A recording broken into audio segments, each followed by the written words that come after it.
Non, vous n'êtes pas obligé de changer la police ni la couleur. Moi, je l'ai fait pour montrer que c'est par là qu'il faut aller si on veut changer la lettrine. D'accord ? Par contre, changer le nombre de lignes que la lettrine utilise. C'est par le style de paragraphe cette fois-ci. Donc, vous allez prendre le curseur texte, le mettre dans le premier paragraphe, quelque part, n'importe où, pour indiquer à InDesign que vous travaillez dans ce paragraphe-là. Vous allez dans la palette des styles de paragraphe, menu texte, style de paragraphe. Voilà. Et vous voyez quel est le style de paragraphe utilisé. C'est corps du texte body, nouveau avec grande lettrine. Pas le style qui est là juste au-dessus ou entre parenthèses et on a indiqué style imbriqué. C'est avec grande lettrine. On va double-cliquer à droite du nom de ce style. Ça va appliquer le style sur le texte dans lequel le curseur se trouve, mais c'est pas grave puisqu'il utilise déjà ce style. D'accord ? Donc le fait de double-cliquer sur le style pour entrer dedans, voilà. Ça l'applique sur le texte dans lequel se trouve le curseur. Il faut réfléchir un peu à ce qu'on fait. Et alors on va aller voir dans lettrine et style imbriqué. Voilà. Et c'est ça que nous avions fait. Nous avons mis la fois passée... vous vous souvenez,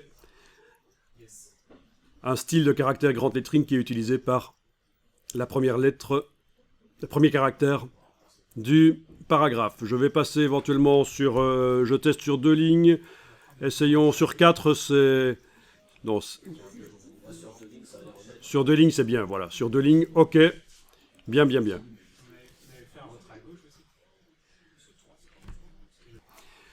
Voilà. Alors, ce qui est intéressant, c'est d'aller voir... Ici, on a une petite lettrine. Sur le paragraphe suivant, c'est une petite lettrine. D'accord ? Bon. Alors, ce serait intéressant de mettre la même police de caractère et la même couleur, éventuellement, que ce qu'on a mis sur la grande lettrine. Donc je vais vous demander d'aller voir sur la grande lettrine là, encore une fois, de noter ce que vous avez choisi finalement comme police de caractère et comme couleur.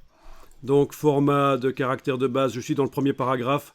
Chez moi c'est du Mignon Pro, chez vous c'est du Mignon Pro. Non, pas du Mignon Pro, idiot. Il faut que j'aille voir dans... C'est pas là-dedans, idiot. J'étais en train de vous tester pour voir si vous suiviez.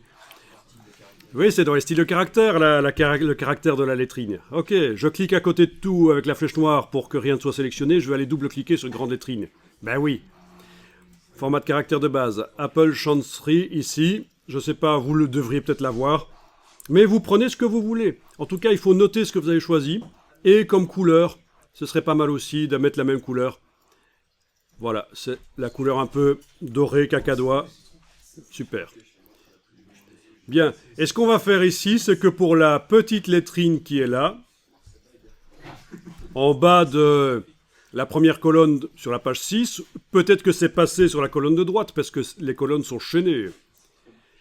Là, le bloc qui fait la colonne de gauche est chaîné avec le bloc qui fait la colonne de droite. Ça se voit quand on a un affichage normal. On a la petite flèche ici en bas, sur la porte de sortie du bloc, qui indique flèche vers la droite. Ça veut dire que le texte sort de là. Il y a ce superbe élastique qu'on voit bien quand on bouge le bloc. Ce superbe élastique qui indique que le texte coule dans l'autre bloc. Donc il est possible que la deuxième lettrine chez vous, elle soit sur le... ça dépend de la taille que vous avez demandé à la lettrine là. Et peut-être la police de caractère, voilà, c'est pas impossible. Parce qu'on est quand même fort proche, en tout cas moi je suis fort proche ici du bas de la première colonne. Et alors on va aller modifier ça. La lettrine, la deuxième lettrine. C'est censé être une lettrine plus petite. Alors l'idée c'est que la grande lettrine qui est là, elle va commencer éventuellement un article dans un magazine. Et puis de temps en temps, là où le sujet change un peu dans l'article, on articule avec des petites lettrines qui vont agrémenter l'article. C'est juste une suggestion, ça se fait. Ça se fait pas dans les rapports d'entreprise, mais plutôt pour les trucs sympas, genre magazine, quoi.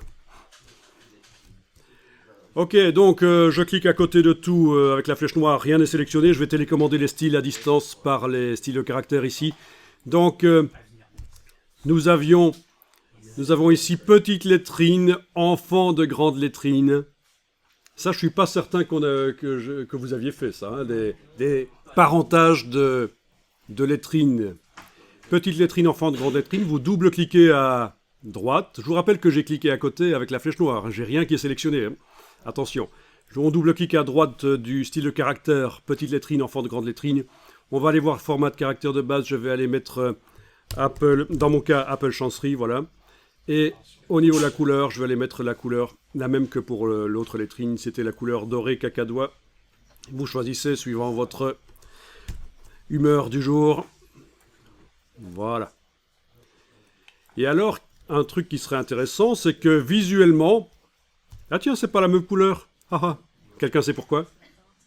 La teinte, exactement. Donc, dans couleur du caractère, la teinte, je vais la mettre à 100%. D'accord? Voilà. Et donc, j'étais en train de dire que pour faire la différence, ce serait bien que la dimension des petites lettrines soit quand même plus petite que les grandes lettrines. Sinon, ça n'a aucun sens. Donc, petite lettrine, enfant de grande lettrine, je double-clique sur ce style de caractère et on va aller modifier la taille. Format de caractère de base. Voilà. Il est aussi sur 2 lignes, tiens. On va peut-être le mettre sur une ligne, finalement. Voilà. Bon, pour l'instant, j'ai mis 8 points. Voilà, c'est tout petit. C'est plus petit que les grandes lettrines, donc le job est fait.